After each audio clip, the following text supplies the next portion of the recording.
Hello and welcome to the show. Thank you very much for checking in on this final episode of the week, which is the Friday show. I mean, it's stand-up light. I don't do the full show with the news segments. I do almost always have two guest segments, usually on Fridays, and this one is no exception. I've got Christian Finnegan and Ophira Eisenberg, and Bill B. in D.C. sat down with me yesterday with a fascinating conversation about what's happening in Ukraine and Russia's invasion and so much more. Really interesting conversation with him coming up. That's what I've got for you. Thank you very much for all of the new subscribers this week, for supporting me, for hanging out with me last night. Always a lot of fun. Great to see listeners, subscribers after 2 weeks of not seeing you guys, and very happy to get back in the groove with our hangouts. If you're not a subscriber, sign up now, standupwithpete.com. And thanks to Truebill for the sponsorship this week, truebill.com/standupwithpete. Start canceling your unused subscriptions at truebill.com/standup right now. Okay, well, let's get to my first guest, Christian and Ophira, coming up. Great conversation with them, as always. But first, it's the great Bill B. in D.C., who we love talking about foreign policy issues and so much more with him. We don't know what he does. We don't know where his credibility lies, but we realize and think that he has got one of the most interesting perspectives on these issues as anybody else out there, and we'd love when he joins us. At Bill B. in D.C. on Twitter. It's Bill Boyle, everybody. Peter, how are you? Boyle. What's going on, buddy? So I'm recording here. Is that yeah, that's great. You sound great. I'm recording too. Perfect. I wonder if we could start our conversation today with the Tom Nichols thread. Yeah, I liked it. Okay, so you approve of this message. I do. I do. And I want to, it's not too long, so I want to read it, and I think I just thought it might be a good place to start. Your Twitter timeline, by the way, is full of interesting insights, as always, at Bill B. in D.C. But Tom Nichols at Radio Free Tom, who's been on the show before, he is a professor, right? He is a writer. He is a pretty well-known guy. Jeopardy winner. Jeopardy winner. But in the world of like foreign policy and war college stuff. Anyway. Yeah, nuclear policy and right. Particularly with regards to Russia and the Soviet Union, he is a bona fide expert. He says if Putin insanely decides that this is a war for the survival of Russia, then we are faced with World War III. Not the rhetorical World War III loosely talked about now, but the real thing, including the deaths of hundreds of millions in both conventional and nuclear war. This could happen because of how badly the Russian military and Putin have screwed everything up. But the only alternative is, quote, surrender Ukraine and then all of Europe, then the world would have to fight. It will be Russia's choice. There's no policy that will stop it. There are alternatives, and Putin may yet satisfy himself with his limited gains. But those of you saying, bring it on, don't know what you're talking about. And you don't understand what all of us will endure together. The Russians are stupid enough to go for this road. The choice to escalate now rests in Moscow.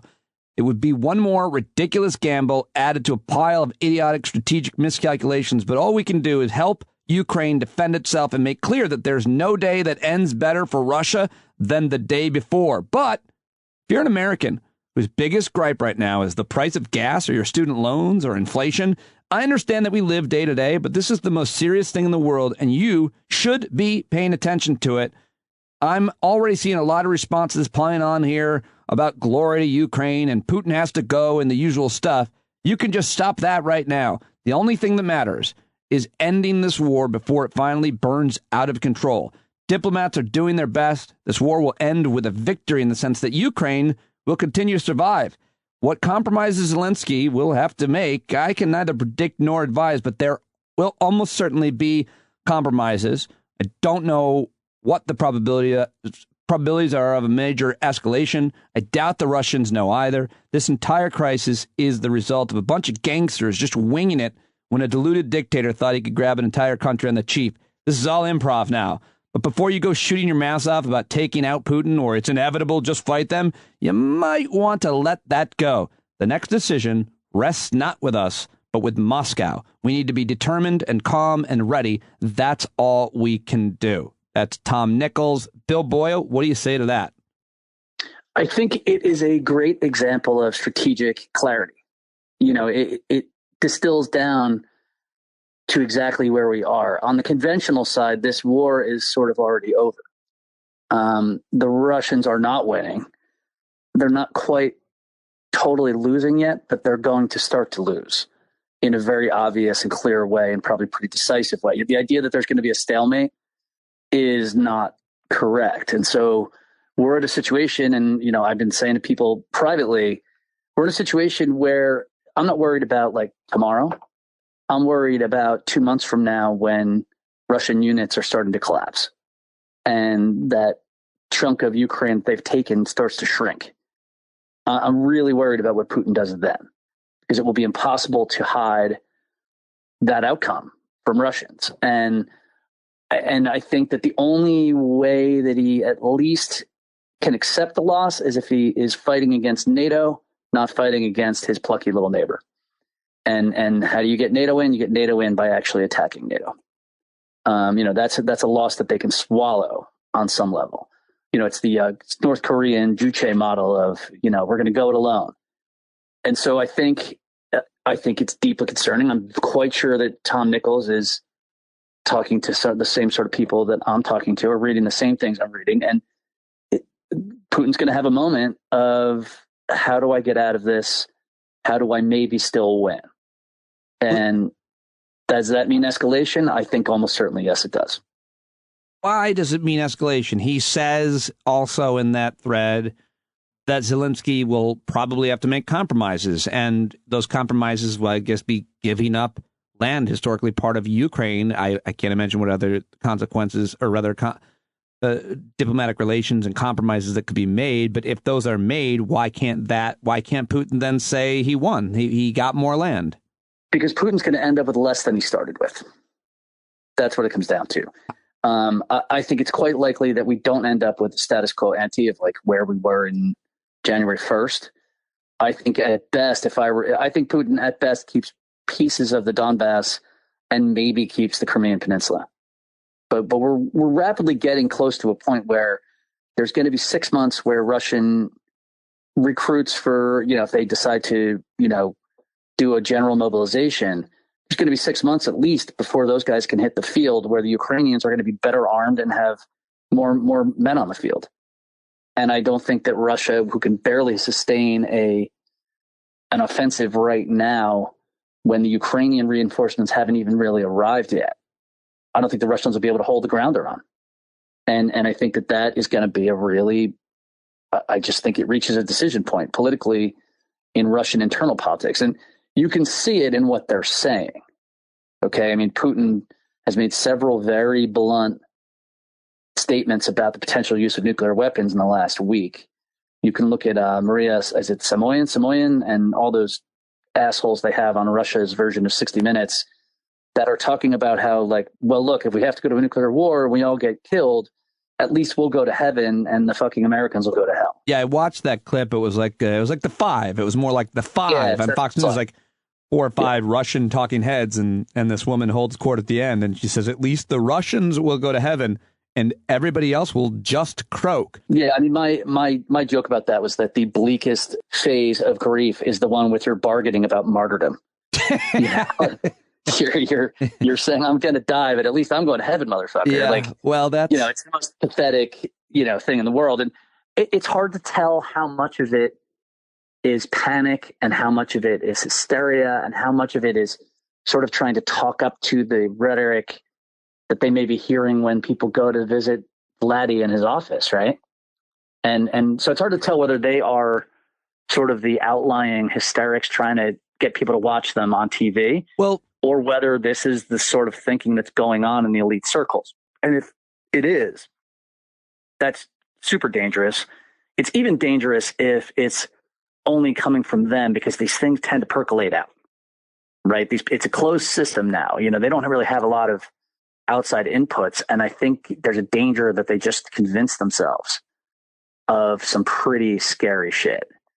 And that's the way it looks to me right now, honestly, that is happening. We also heard some nuclear talk from Russia's foreign minister, Sergei Lavrov. So he's, one of the top people there and making those types of comments. Is that just the kind of rhetoric we've been hearing forever, just kind of tossing that out there? Is that new? And what do you think about it? Well, it serves a couple different purposes, right? I mean, on one level, there's an internal purpose. It's to show the Russians that they are strong and fuck the Americans and we can take on the world, right? Which is literally what they're saying, by the way. They're saying that they're fighting the entire world. And that is what its design is on the, home front. Vis-a-vis Europe, it's designed to split NATO.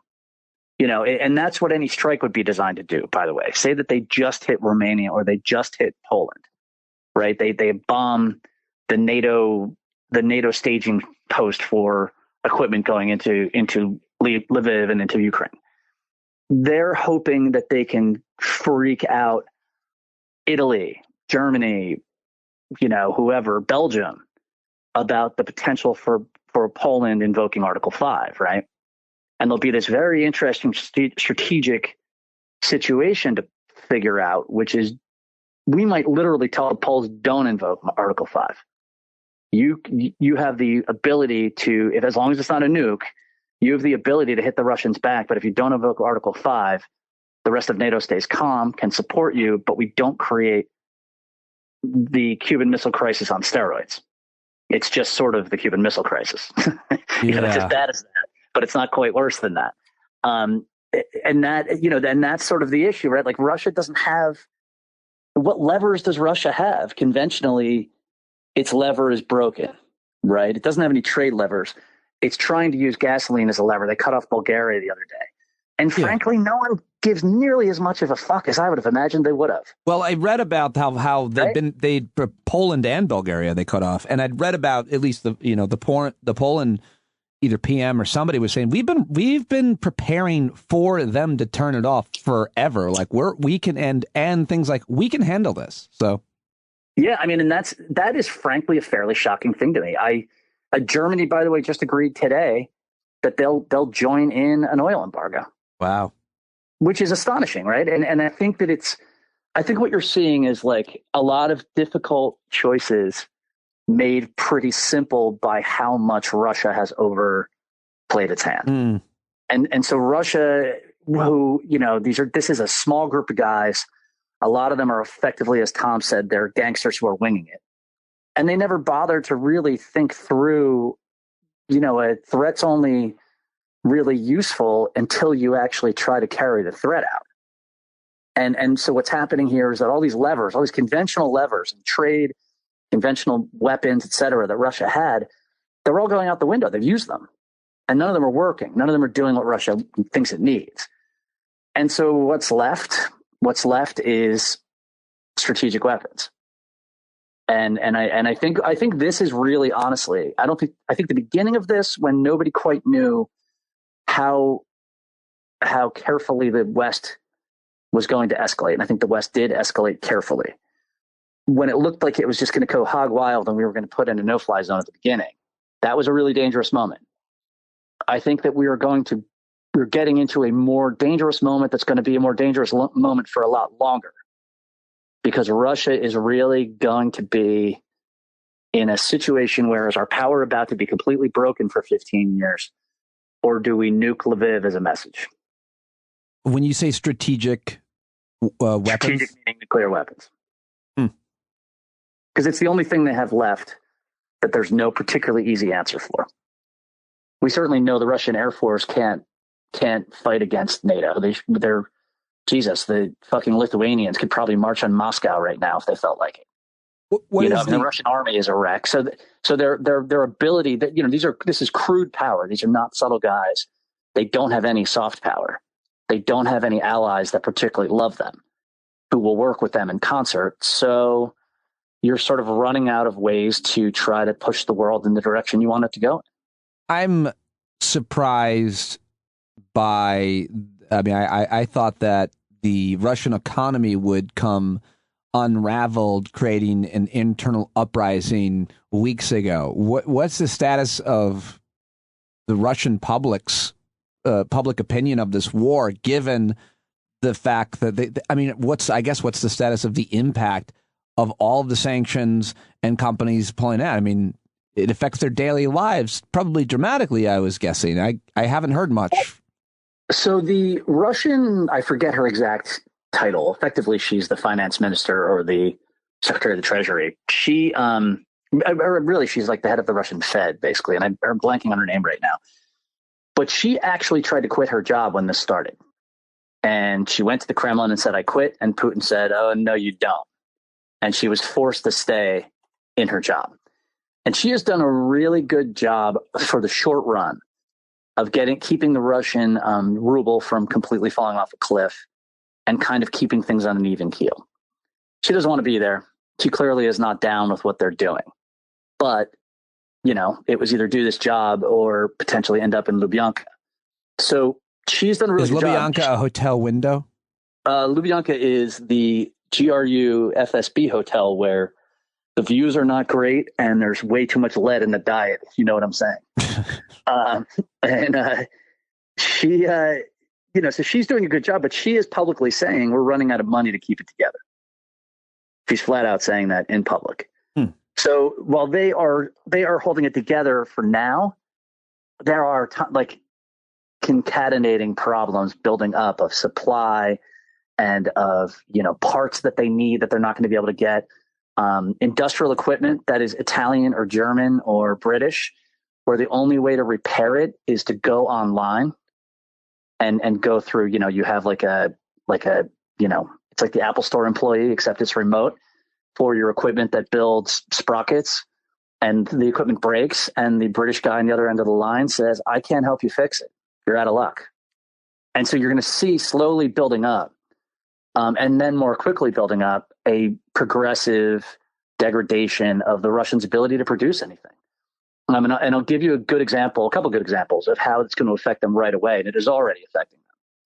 They stopped building tanks a month ago because they cannot get enough parts from overseas to build tanks. And they've lost 600 tanks or something at this point. And they're not building any because they just can't. The thermal sites come from France. The conductors, the semiconductors come from the US. They can't build tanks. I mean, that's insane. They're in a war where their whole system depends on having tanks. We were selling them one of the most important vital parts of their tanks? We were selling them semiconductors they use for tanks, yes, specialized semiconductors. And they were getting, these are not like super complicated things, but there's not many people that make them.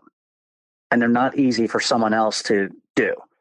I'll give you another good example. Their Ilyushin 76, I want to say, is their it's a big transport plane. Just the communications equipment on that plane takes 80 parts that are built in Western Europe or the United States. Just the communications. So forget about building airliners. Forget about building fighter jets. Forget about building transport planes. Forget about building tanks. I'm sure this applies to infantry fighting vehicles, et cetera, et cetera. So when you're watching the Russians fight and people are going, oh, well, the Russian economy seems okay, that just covers over a whole bunch of shit. Like what they have in their stocks and on the field right now is all they're going to get. Right? While Ukraine is getting from NATO equipment every day now, what the Russians have are what they have to fight with. And so they're digging in their stocks from the Cold War to try to get shit to work, get it on the field, because they're not going to be able to put together tanks anymore. Not modern ones. Is it true they're using muskets on the Western Front? I got to tell you something. That in the end is where they're going to end up. I mean, they are in bad shape when it comes to parts. And by the way, China is not going to help them because China will help them for a very high premium. They're not going to put in any danger the 70% of their trade they do with the U.S. and the EU. They won't. They do 10% or less of their trade with Russia. I'm no war expert, but if you run out of tanks and planes, then you can't win the war. You don't have any more. You got to resupply. Not to mention, in the immortal words of Clausewitz, this seems like a bad thing. He was smart, right? I mean, it's not. And again, this of course gets back to Tom talked about a series of idiotic strategic decisions. The very first idiotic strategic decision by the Russians, was to invade Ukraine in the first place. The second one was to think they could get it all done in 3 weeks. right? I mean, it's just an absolute, and that's kind of what freaks me out. Like, and by the way, Tom said something really good in there, because it's very easy to take the first part of his argument and go, well, oh shit, there could be nuclear war. We got to make peace no matter what. But all you're doing in that case is pushing down the day of reckoning another couple of years, and probably worse, right? Maybe then the Russians will go nuclear at the beginning, just to stop the part where they have to actually fight and lose for fucking 6 months. And you have to face it, and you have to be willing to fight the fight. Otherwise, you're living with a gun to your head forever. And that is what makes this dangerous, is that the Russian government, Vladimir Putin's regime, they are pushing forward with something that there's no good end to for anyone. And they're pushing forward for something there's no good end for them. I mean, I don't think Vladimir Putin wants to die in a nuclear fire.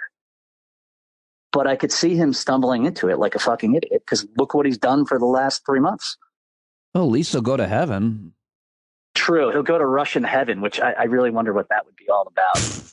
You know, that doesn't strike me as the heaven I want to be in. You know? The food alone. Well, yeah, you know, eating borscht for the rest of your life, right? I mean, or for the rest of eternity. Shit, I didn't even think about that. Yeah, so it's not a good situation. Because it's weirdly enough, because we're heading into a period where we're gonna win. The good guys are going to win on this one. It makes it a very dangerous transition. And I think that's what people should really be thinking about right now. What is happening right now? I saw some video, I think on PBS NewsHour, and it looked like some scenes from World War II, like tanks on one side and rockets on the other side being fired at each other, like in fields. Like what is the status of the warfare right now, and you know, give me the rundown with where what's happening on the front. So, to put it simply, the Russians pulled out of the north. They, in the far south around Kherson, they've remained sort of on the defensive, and then in sort of the middle by Kharkiv and just south of Kharkiv, they're trying to attack directly south from there in order to cut off all of the Ukrainian units in the Donbass fighting to the east of that point. So they're trying to do, it's very ironic actually, because in 1943, going in exactly the other direction, almost in exactly the same place, the Germans fought the Battle of Kursk and tried to do the same thing and failed in a similar way. It's a very weird, it's called Operation Citadel, and people can look it up, and you just flip the map and it's almost the same battle, basically. And the Russians don't, just like the Germans in 1943, they don't have the infantry and they don't have the power to beat a defense in depth, but they're trying to. And so it's taking them a week or two to take each village they take. So they're slowly grinding south from Izium. You can tell a good anecdote to tell you how well they're doing is that they brought in the one general, Kornlikov or whatever, who was going to run it all, right? Mm-hmm. Yeah. Well, Gerasimov, who is the head of the entire Russian army, is now literally there at Izium in charge of that eight battle group attack south. In other words, the head of the entire Russian military is literally trying to run the tactical battle to break through there. That tells you what an absolute fucking clusterfuck it must be. Mm. Right? And so the Russians are pushing there. The Russians may have some sort of breakthrough, but this is the army that couldn't go 40 kilometers without getting ahead of its logistics. So it's kind of that thing that even if they do a breakthrough, I don't think anyone's all that worried about it. Really? Because they're not going to get that far. And then what's happening on top of that, the Ukrainians are getting system after system after artillery system. A very big, very, very accurate Western artillery. And the Russians right now have they're a little bit dominant in artillery on that front right now. 3 weeks from now, they're going to be at a big disadvantage. And they're going to be faced against, American artillery shells that are radar guided. So you can literally put a point on a map, fire the shell, and the shell will guide itself within 10 feet of where you want it to go. Oh, I thought they already had that. The Ukrainians don't. And the Russians claim they do, but I would bet you it's just as shitty as every other Russian thing they have. And they probably fired all those they had anyway. So the Ukrainians are going to suddenly have artillery dominance. They're going to have more infantry. And at this point, I would suspect they probably already have more tanks. And this gets back to what I said before, is I think where we are right now is the Russians are kind of doing their last hurrah offensive. And I think that things are going to turn around much faster than people realize. I think that the Ukrainians are going to turn around and let them get extended and then suddenly counterattack them and beat the shit out of them. So it's in that phase where this is, their final effort. This is Russia's charging towards its Gettysburg, its high water mark. And then they're going to have to go back. They're going to have to go in reverse. So. Wow, it's a lot. It's crazy. And I'm glad you're paying such close attention to it to help us understand and synthesize it. And I say that you and I spoke when it first happened? Did you ever imagine that I would be talking about the Ukrainians winning and that's dangerous for us? And that's dangerous for us? For everybody. I mean, at the beginning of this, right. For all that I think that I know about this, I never fucking imagined that the Ukrainians could win. Right. Yeah, I guess people didn't argue that because, of course, that would be the case, but people didn't think it would be the case. We were just consigned that they would. It would be a different scenario, obviously. I was talking about the possibilities of an insurgency in the Ukraine after the Russians conquered. Right. You're right. Yeah. And that just, to me, that kind of tells you it's a good example of how the world, no matter what you know, will always surprise you. Yeah, for sure. There's just, it's not like science. It's not like economics. It's so many human behaviors and choices that can't be predicted. And when someone's in charge of a large army and weapons, you don't, that's the refrain that we've heard from so long from all the Russian experts that are really legitimate. Masha Gassin, Julia Yaffe, and everybody else say nobody knows. It's all up to Putin. And that's kind of what Tom was saying. It's what you've been saying. And we just don't know what he's going to do. And that's the case in every other foreign conflict. Some are more predictable because they're just so lopsided. But in this case, I will tell you that the people who say, we should knock Putin off, I think that's a remarkably stupid idea. Who knock him off in terms of some kind of like assassinate him or whatever? Who's saying that? That's serious. Oh, you see jackasses all over Twitter saying it, and you see dumber people who are Biden's not doing enough, so they should kill Putin. I think Johnny Depp said it in his testimony the other day as a way to distract. I thought he said that Amber Heard was Putin. Did I get that wrong? No, what I said. I'll recycle my joke from yesterday. What I said to David Daley was that you can nominate, if the Republicans take back the House, you can nominate anybody for Speaker, and they're going to choose Putin. Nice. That would be better than if they chose Trump, I hate to say. Who would be worse? Yes. I don't know. Even Thanos with the gauntlet might be better than Trump. Because at least he cares about 50% of. Yeah, exactly. Yeah, at least he cares about the environment. Right. Yeah, right. Yeah. Awesome. Wow. Yeah, all right. I'm going to post this. I'm going to post this conversation that we had. I appreciate it. Is there anything else you want to say? Because I don't know what questions to ask. No, I think the one last thing I would say is next time you vote, just imagine how fucked up this would all be if the previous administration or anyone associated with them was in charge of the response. Yeah, I was thinking about that when you were talking earlier. What if this drags on and Trump gets reelected? Yeah, or what if he had been reelected? Right. Every vote counts. And I don't have to think about that much, though. No, but your vote for Biden last time around may have just saved the world. Yeah. No, that's not too far to. That's not too far to. Yeah, I'm not joking at all. I think that is the actual truth. Yeah. From many dangers, including the climate crisis. Not that they've been able to accomplish also that. Send me money. That's something else I always want to tell people too. Oh, yeah. Right. Yeah. What's your Venmo again? No, just park in my garages. That's fine. Right. You just want to. How many garages do you have there? And there are they? Where are they? You have them all over the place, don't you? I did. Well, the Mid-Atlantic, in the Mid-Atlantic, Baltimore and DC and Baltimore, and then sort of sprinkled all around. Yep.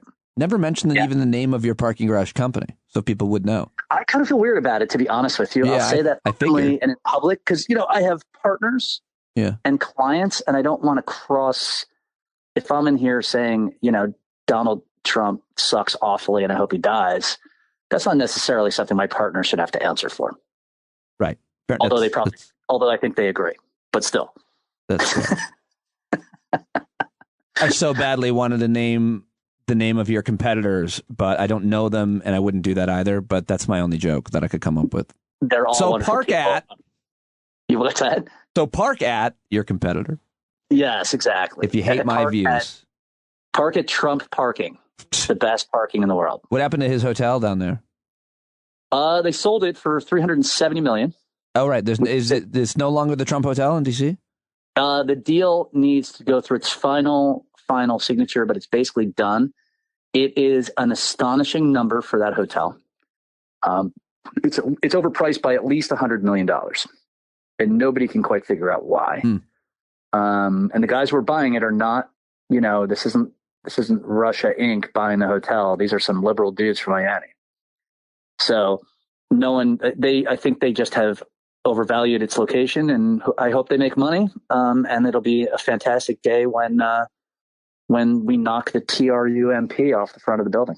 What about your thoughts on the whole controversy this week over Elon Musk maybe buying Twitter? It looks like now he might pull out of the deal and have to pay a penalty, but.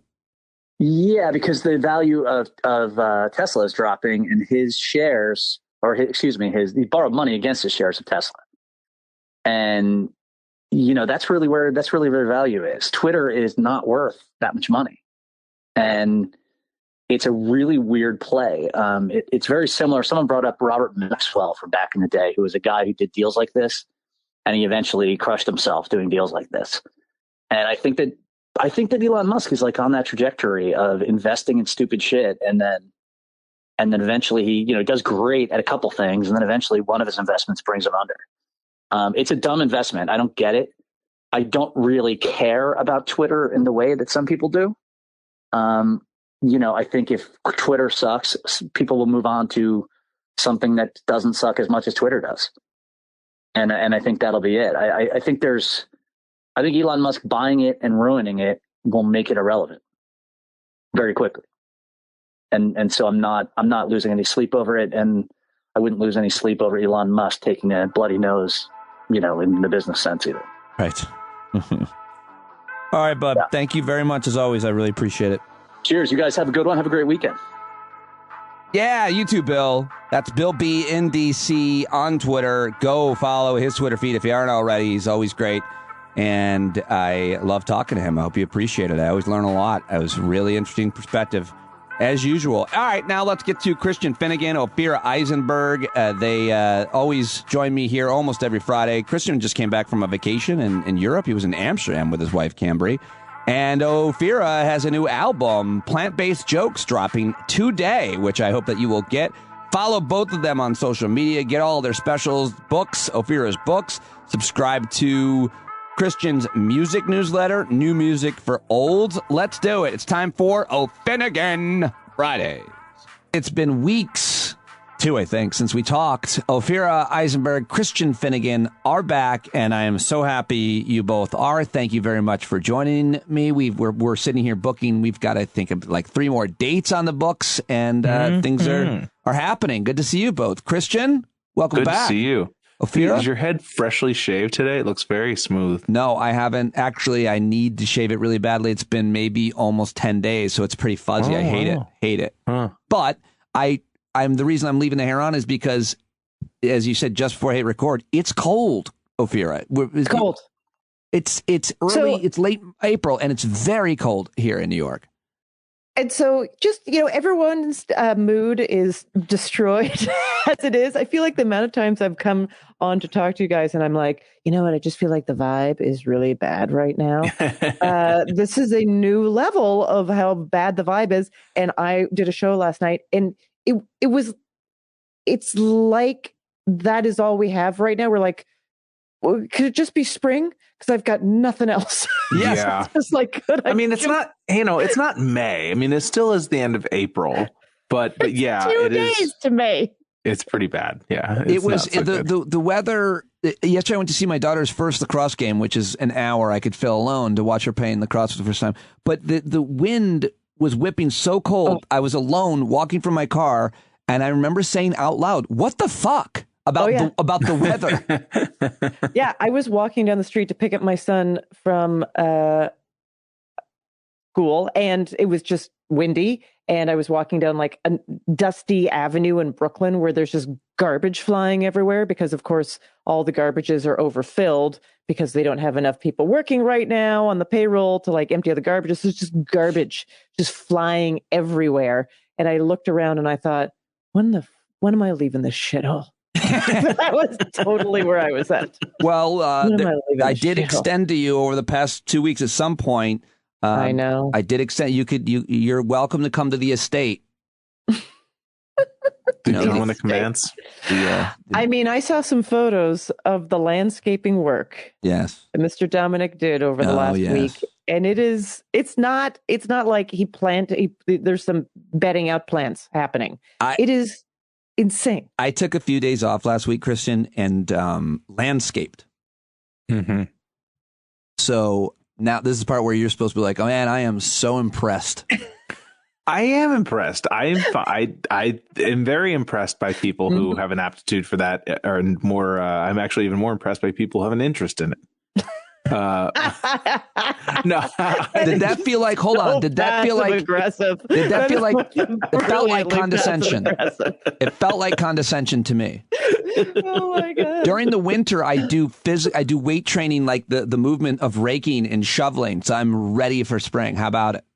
No, it's a wonderful thing. And I promise you, my wife would be very happy if I participated in that sort of activity more often. All right, let's get to it. You were in Amsterdam. Yeah. How was it? Did you have any beaver balls? So baked, dude. Did you? It was great. Did you do the touristy things? Yes, all of them. I'm not above doing touristy things when I'm a tourist. Amsterdam is as advertised. It's gorgeous. It's clean.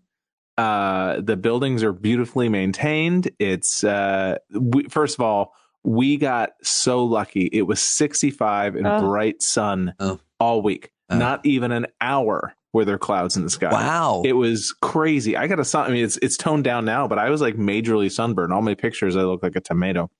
But but yeah, it was super. It was gorgeous. And, aside from the sort of petty bickering, which my wife will deny happened, but I believe that those who forget holiday vacation meltdowns are doomed to repeat them. And so I will always remember how many times they'll just keep happening because that's what happens for the first, like you just remove. Yeah. Then you're just looking at each other and you're like, wait a second. Well, yeah. And it's nice to sort of argue in a different time zone. She'll say, "Oh, look, now I'm an idiot by a canal." That's fine. What did you like or dislike about the people and the Dutch culture? Are they Dutch? Yeah, I mean, the Dutch people, they're not overly warm. Right. But they're not. I was led to believe that they were like jerks, and I certainly didn't find that. They're just busy city people, and everybody. I thought it was great. The bike culture is definitely it's wild, real. Right? It's real, and they'll run you always over. Feel like you're about to get run over at all times. What's really funny though is that like there's the sidewalks are small, so the pedestrians are having to walk in the street half the time, and nobody's really paying attention to bike lanes. There's still cars trying to wend their way through and so there's always this feeling that there's going to be a crash in any second, and yet nobody is upset about it. Everybody just navigates it. It's like, oh, you go, then I go. Like, it's very strange. There wasn't any honking at all. I don't know. It was definitely odd. And when you press, whoopsie, sorry about that. When you press the button to cross the street, the walk sign immediately like those buttons actually work. They're not just this weird placebo thing that wires have been never connected. Yeah, exactly. It's not this Skinner box that they install on every corner. So I mean, yeah, it was amazing. It was great. When I was there 20 years ago for 2 days, the bike culture, I guess, was probably similar. Everybody's riding a bike around, and I remember just observing that everybody was locking their bike up, and I just remember thinking, There's a billion bikes. They're all the same. Who's stealing bikes? Apparently, it's a big thing. You know, and nice well, they say everybody has two bikes. They have their beater bike that they take to work, like their crappy bike, and then they have the one for actual leisure weekend bike. Trips. Yeah, the Porsche on the weekend kind of thing. Exactly. And then they put these boxes on the front of their bike and throw toddlers and babies in them, and they just bounce around like about to fall out at all times. And everyone's like, "That's fine." That's crazy. It's wonderful. It's great, but it is definitely there's definitely a feeling of unsettledness that you have when you're walking around the streets. Like I literally look in all four directions and up and down when I'm about to cross the street. The sky. Just because I just don't know. Yeah, no, but I think that's smart. As all these parents, me in the burbs, because I'm doing well, and the parents, nobody wants to let their kid go into the city. And I always say the only thing to worry about is like getting hit by a car or a bike or a bus. Like that's the real danger, and that you're confirming that. I'm almost always getting hit by a motorized bike now. Just those little kind of. Well, I'm glad they didn't have those when I lived in the city, because if they had electric scooters, I would have been splat red. I would have definitely rode one everywhere, and I'd be splat against a post somewhere on my rushing from the comic strip to the Comedy Cellar. I'd be dead. I guarantee it. Yep. Oh yeah. Yeah. Those the Rebels. I read those quite a bit. You do. Mm-hmm. The scooters. Yeah. Is there any video of that? Do you know? I believe in Yakety Sax is playing in the background. Just the one that you take with your selfie stick as you go. Exactly. Oh, nice. Fat guy rides scooter. Oh, no, I look like a circus bear. I'm just imagining the beginning of your next special, please. Oh my God, so good. Rides on a scooter. Anything else about Amsterdam? Did you eat anything delicious? I ate a lot of bitterballen. You did have bitterballen. Oh, they're delicious. You know what meat's inside of those? No. Oh yeah, let's not talk about it. What kind of meat? It's basically offal. Offal? Yeah, offal. Oh yeah, offal. OFFAL. Yeah. I don't know either of those words. I'm sorry. Please help. Offal is like the crap when they butcher an animal and they just have a bunch of crap left over, like intestines and guts and buttholes and stuff. That's offal. Basically. And bitterballen, they're kind of like croquettes. There's like a meat sort of. It almost tastes like a risotto ball or something like that. Meatballs. Yeah, but they don't taste like meatballs exactly. It's kind of almost like a meatloaf within a fried crust. It's delicious, though. Well, Ophira, now it says here on Wikipedia that beef or veal, minced or chopped. No, I mean, it's like bar food. Yeah, they're not like fancy. It's like what you would get instead of an order of onion rings. Well, whatever. Yeah. If you ball anything up and fry it, I'll eat it. So. Yeah. Oh, they're delicious. Yeah. Well, and apple pie is just like everywhere. What? Like when you go to, it's like in every single bar, every single cafe, you go be like, oh, do you have food? They'll say, just apple pie. Oh, everybody, it's just a weird thing, and it's delicious. Do you have food? Just apple pie? Yeah, like that. That's the one food that every place has is apple pie. And in Amsterdam, they do that thing which they do in most European cities, which is around 2 or 4 in the afternoon or whatever. Everyone just sits down for a coffee. Yeah. Yeah, just like life stops. Europe does seem, most of Western Europe, at least that I've, certainly in Italy, that's the case. Like in the afternoon, in Sicily in the afternoon, the shops close. They close. Everybody goes home. Yeah. But where is everybody? I want to buy some shoes. Live, Guys closing the gate. I was like, I wanted to buy some shoes. It's like, I don't have to tell you. I'm going to go take a nap. But I wanted to buy something. Sir, you're American. We don't sell things we take naps and we eat and we drink coffee and have a cigarette. Bye-bye. Yeah, but I have a to-do list. Come back at 3. I have a to-do list. We work till 8. It's crazy. It's awesome, actually. Yes. Yeah, it was fine. And, we went out to Edam, which is like the little city where they make the cheese and stuff. Mm-hmm. And that was like a beautiful little train set. And we saw a windmill. We did the whole thing. That's great. Did I think while you were there, maybe it was on your flight when the mask mandate was lifted. Yeah, we spent all this time that we wore masks on the plane. Everybody was. I think it was still mandated on our flight because I think it's still a New York City thing, even if it's not a national thing. Huh. But we spent all this time getting tested in order to get back to the United States. And they checked our test results in Amsterdam. But when we got to New York, they were like, yeah, that was waived. We don't do that anymore. It's like, all right, well, that was a lot of stress and $80 down the crapper. Oof. Yep. I went through that just to actually, I had to get it tested to fly back to America. That's when you have to have it to get back your into the antigen States. test. Right. Yeah. And then nobody cares. Yeah, nobody gives And a you shit. were coming from Canada 2 weeks ago. I went to Canada for 3 days. It was supposed to be 3 days. It ended up being 2.5 because my flight out was delayed by 5.5 hours. That is a rough. I mean, to make the choice to travel from the East Coast to the Northwest Coast is the threshold. There should be at least 4 full days, and yet you went for like a weekend and like just hung out with your sister inside because it's rainy. It was actually nice. We walked around. It was a little cold, but we just walked around the whole time. But yeah, I was at the Newark airport for 7 hours. That's fun. Because I got there 2 hours early. It's a fun airport. And then and I worked at that Newark airport. I figured it out. I figured how to take buses around the runways to go to different terminals. Oh, really? Really?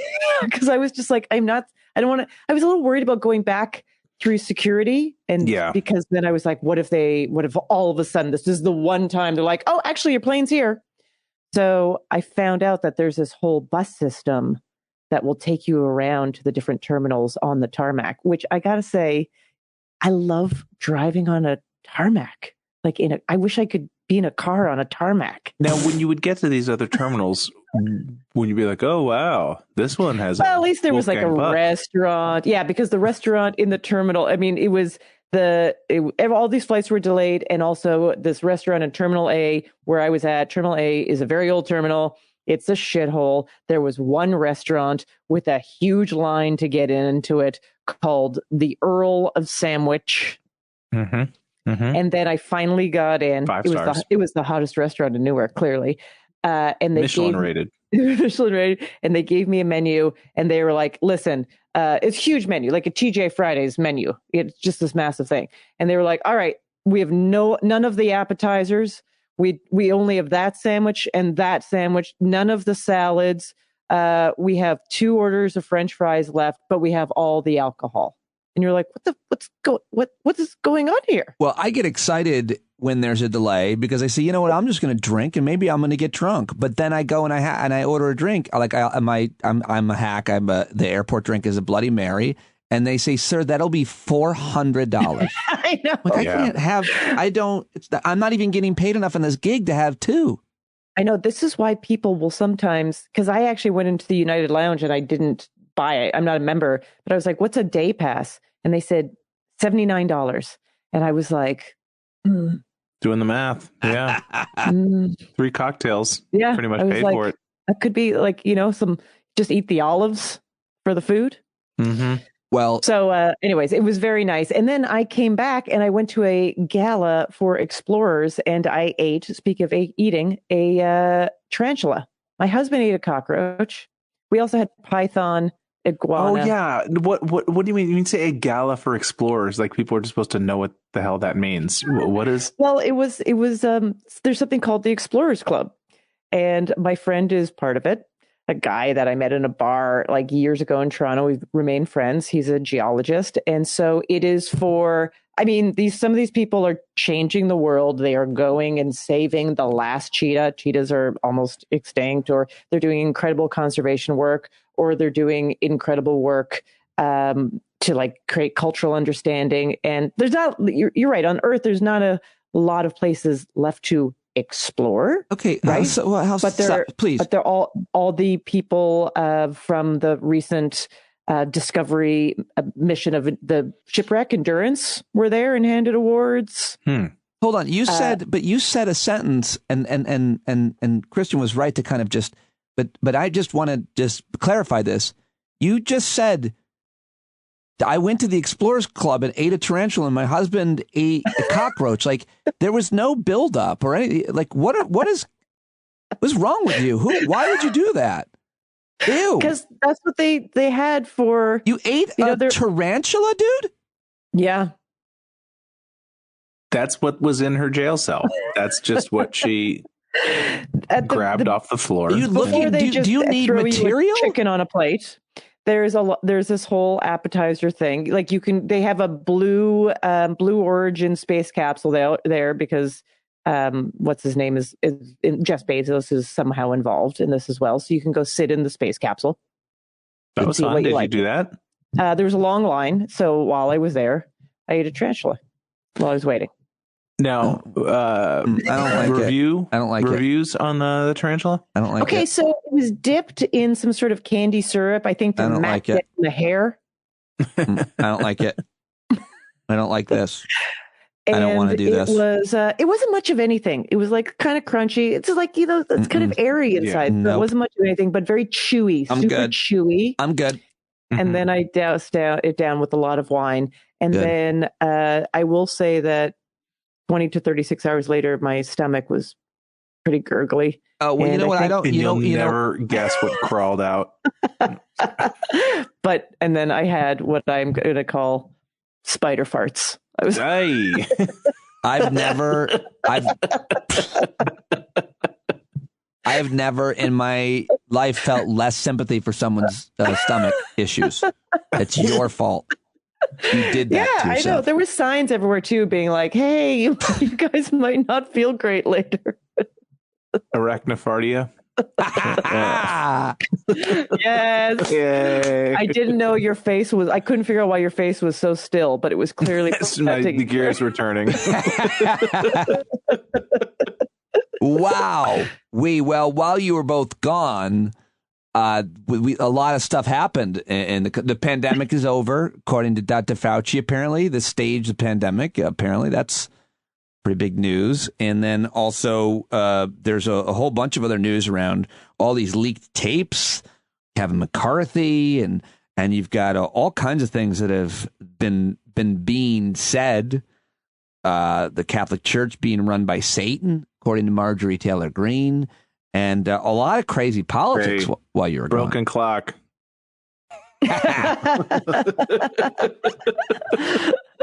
That's a fair point. It's not an unfair point. Is there anything that you particularly have been watching or seeing in the news, guys, that you think deserves any of our analysis, our expert analysis? Did you see that picture? Go ahead. I was just going to say, as you know, I get all my news from Twitter. Yeah. It's sad how true that is. Yeah. Well. And Twitter has a new master. Do they? What's the deal? Not officially. He might not buy it. And it's looking now like it might not happen. Yeah. Yeah. I missed that Twitter news accepted, today. But he can still withdraw it for a $1 billion fee, which it looks like he might do because all of the Tesla stock has gone down so much that if it were to rebound, that would more than pay for his removal. Well, that's just another argument for his genius. What a genius thing to do, to buy one company, tank your other company, and then have to pay $1 billion penalty for the mistake. He's such a genius. Is the service fee like on like a Ticketmaster service fee? That's $1 billion. Yeah, essentially. Yeah. But I love if you want Twitter emailed to you, it's free. But if you want to pick up Twitter at the box office, then there's an additional fee. I got to start doing service fees with everything I do in life. They're just garbage fees, right? They're just complete garbage fees. Like where's that money go? Yeah, I got to do that. When was this handled? Everything. Well, the big argument this week has been what we're hearing a lot of is like, thank God that Elon Musk is buying Twitter because he's such a free speech guy. But then the counter argument has been, and I saw this going viral, this clip about the powerful and pernicious Ben Shapiro. The argument is, you're all for free speech that you like. Yeah. Yeah. Oh, he's not like it when people come at him on Twitter. Right. No. And the thing about, people say, well, the Twitter right now is owned by venture capitalist firms and Saudi government and all, and that's all true. And that's evil in its own way. But the thing about venture capital and foreign investment and stuff, at least in that case that their North Star is making money. Like it's kind of dependable. It's like that it's almost robotic. It's amoral. It's just, they just want to make money.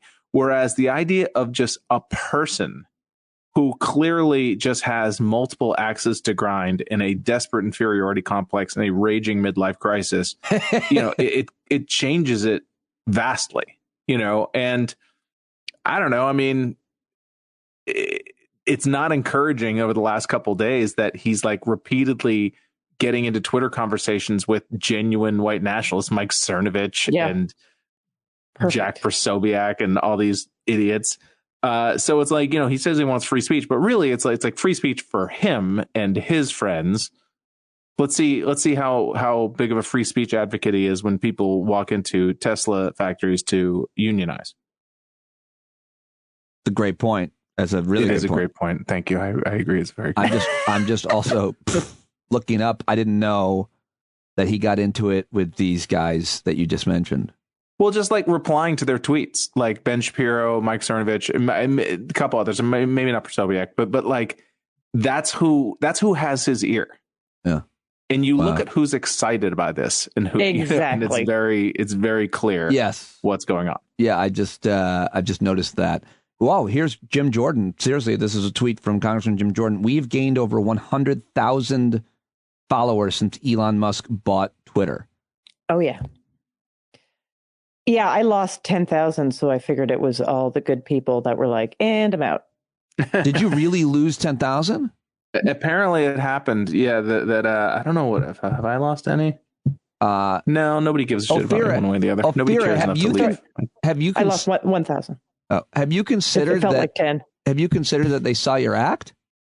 It's true. I've been posting it more often. They're like, "That's her. That's what she looks like." I like to lose just the words. Oh yeah. Why don't you just post your stand-up audio with the subtitles without your face? Have you thought about that at all? By the way. Did you already tell us that story? Did you tell a story there where someone came up to you and made some kind of comment coming on to you after a show? Did you tell us that here? Did you tweet about that? It's possible, but someone came on to me. Oh, yeah. That's right. Said, he was like, and you're kind of hot. Did you? Maybe you already told that funny story. Stuff and you're kind of hot. He's like, do you? Thank you. Didn't he ask you if you like tarantula? No, that never came up. Oh, right. But you know what's happened to me twice recently after shows? A elderly man. I'm just going to say elderly because I feel like this person in both instances was like, I don't know, I'm going to say at least 15 years older than me, an elderly man. I am not 30, but that could feel elderly, I guess, if you were 30. And whoa. Everything okay over there? Sorry, there's dog commotion. I muted my microphone to try to stop them. Okay. I think they're going to chill out now. And this elderly men have come up to me after my act and said some compliment and then the following ending. Keep it up. Okay? Keep it up. Oh, God. Has anyone ever said keep it up to you?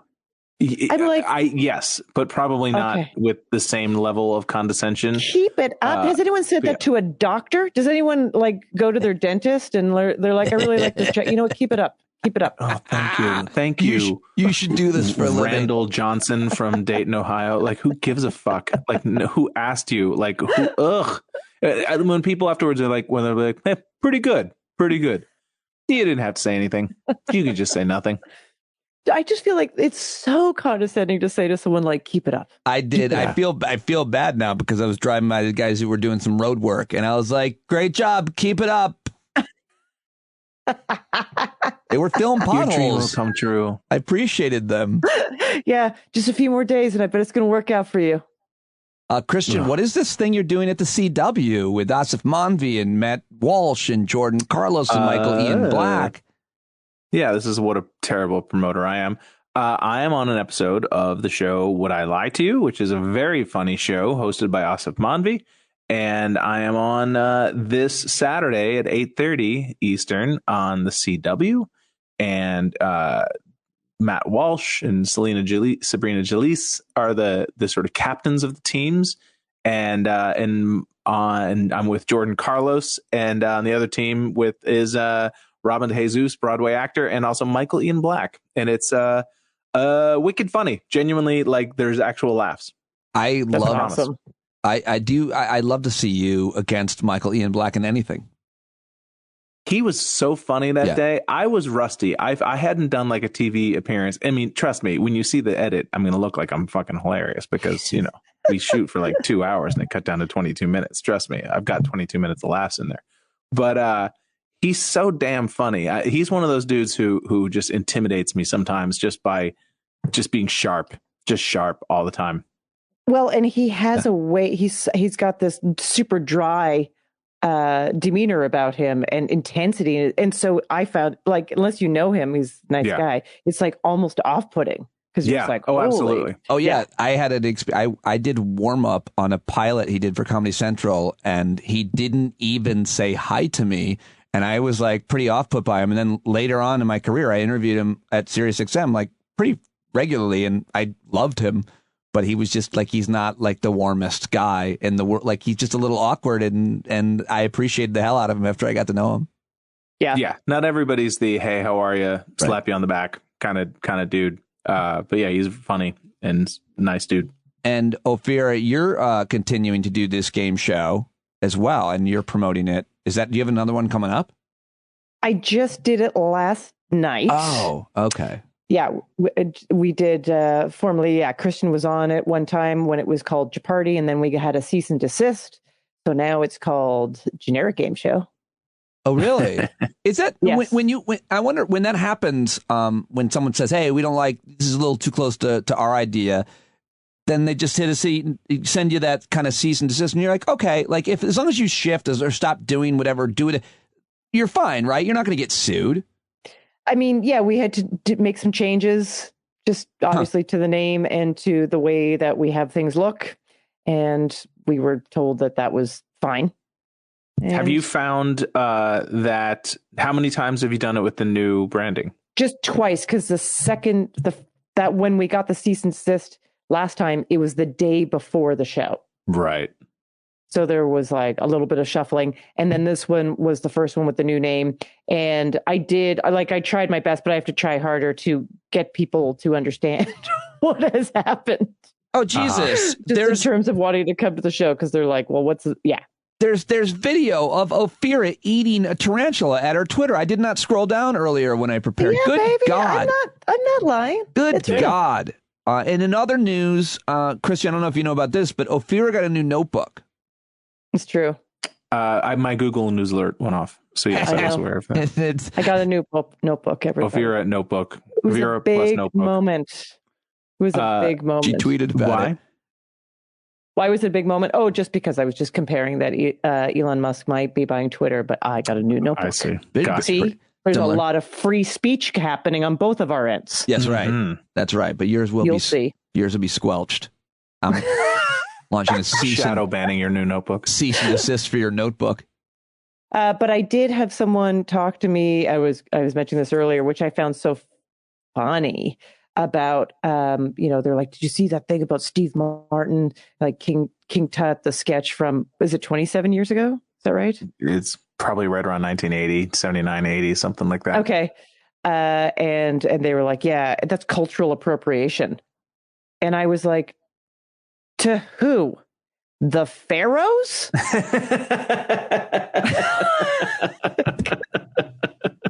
And also it's like, do you think he's trying to pull this off as being like, I'm now like an Egyptian dude? Like you understand it's a sketch, right? And it's not really appropriation so much as a costume.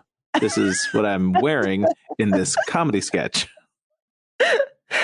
Wow, yeah, I'm just catching up on this, but apparently the Steve Martin King Tut video is going around without the monologue. That's true. And context. People are saying that it is and it's like from it's in the 70s. When you say people, you're talking about 25-year-olds. Yes. Is that right? Yeah. TMZ reported Friday it did not find many instances of Twitter's users disagreeing with the original post, but So this is not really this is not going to blow up. No, it's so dumb. Yeah, and and a lot of people are like, it's not funny, which I'm the biggest Steve Martin fan in the world. It's really not. Like, I mean, it's funny within the context because people, as it was painfully explained over and over again by middle-aged white dudes like me, this came when the King Tut's tomb was being sent around the country, like, as a kind of almost a trade show. It was a giant, it was just going from museum to museum all around the country. It was doing a tour.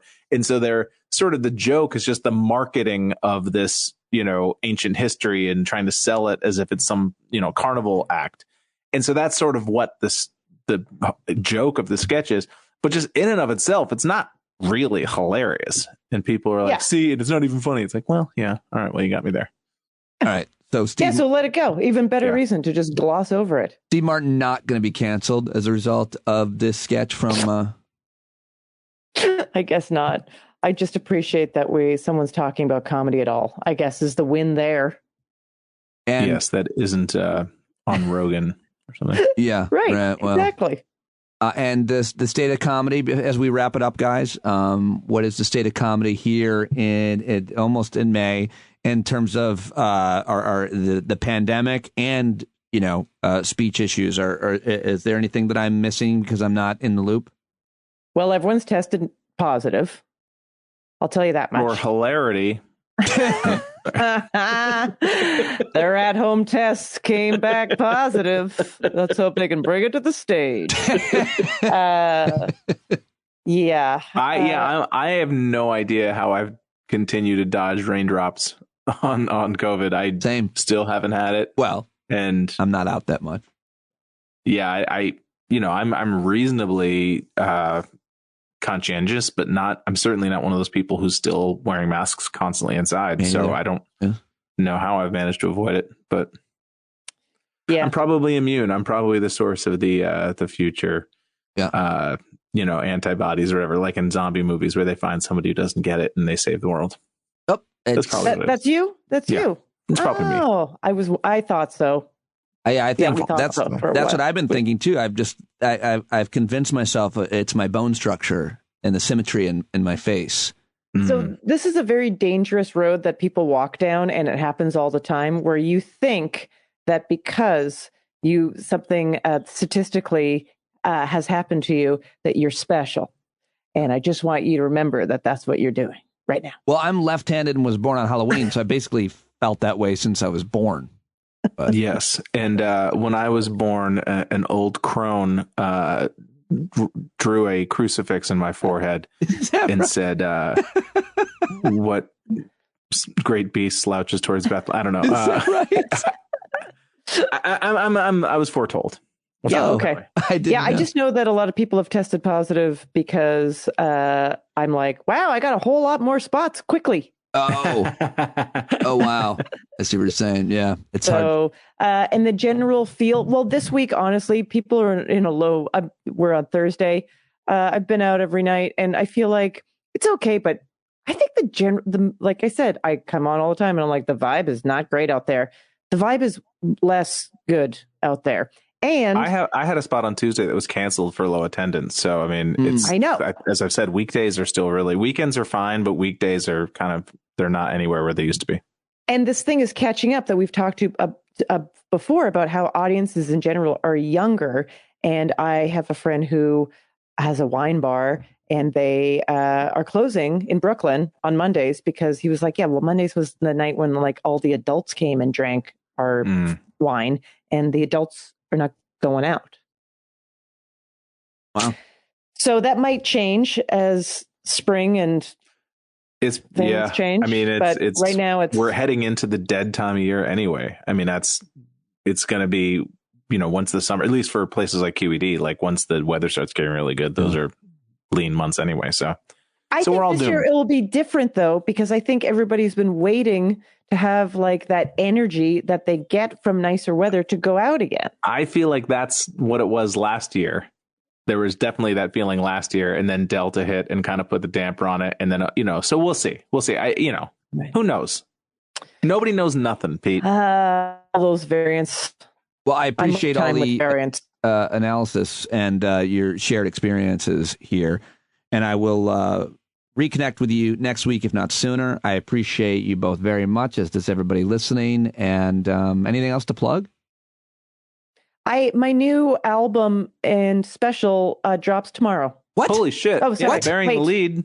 What? Wait, my new album and special drops today. Yes, now right. Thinking about when this airs. And I will say, so the special is going to be on 800 Pound Gorilla Records YouTube streaming service as of 6:30 p.m.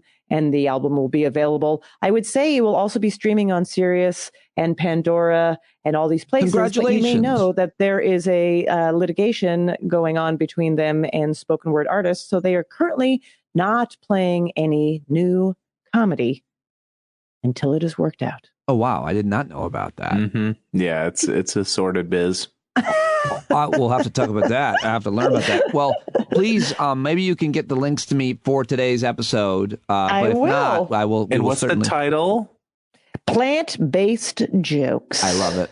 I love that. I had heard that already. I knew that was it. It's because she's performing in a steel plant. Exactly. They're like, that's the only way we can give you the space. She's performing in a sweatshop. Yeah. It's a bunch of kids. Isn't that what a comedy club is?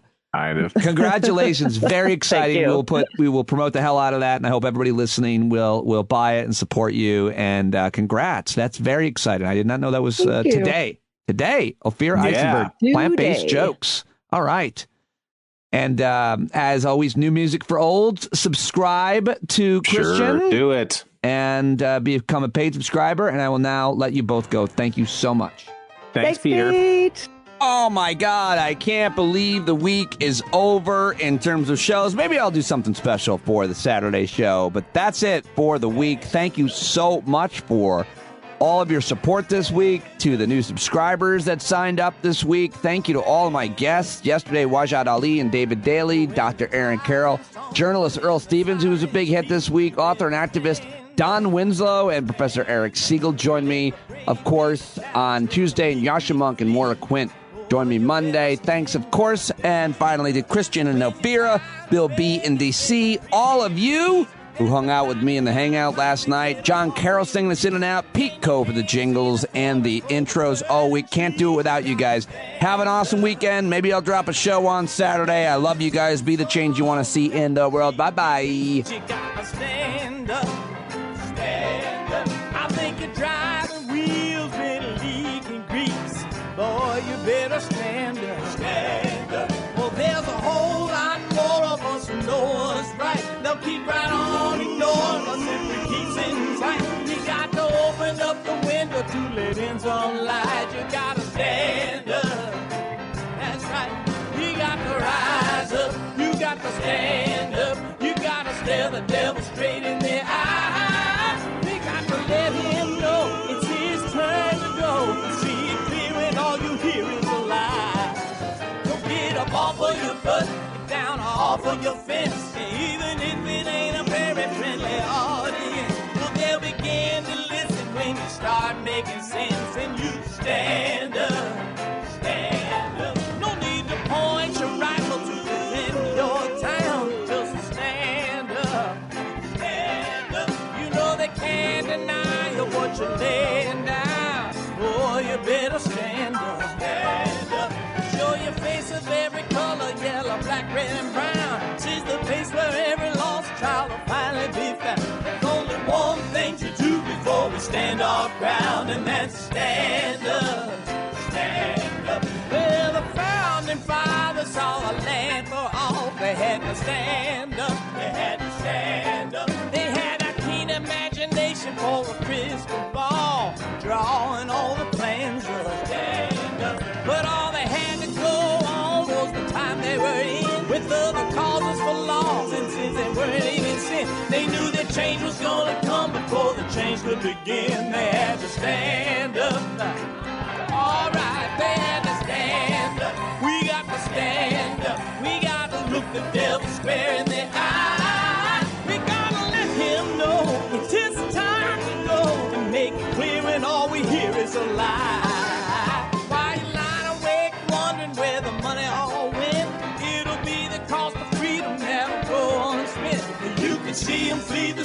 that experiment if you stand up. All right, we got to speak up, we got to reach up and raise your voice in every way you know how. Don't be toes up, you got to show up. Ain't no better time to do it but now. No need to pledge allegiance to no wanton tribe. Rise up and show obedience to the voice inside. And listen well and it'll tell you not to run and hide. It says stand up.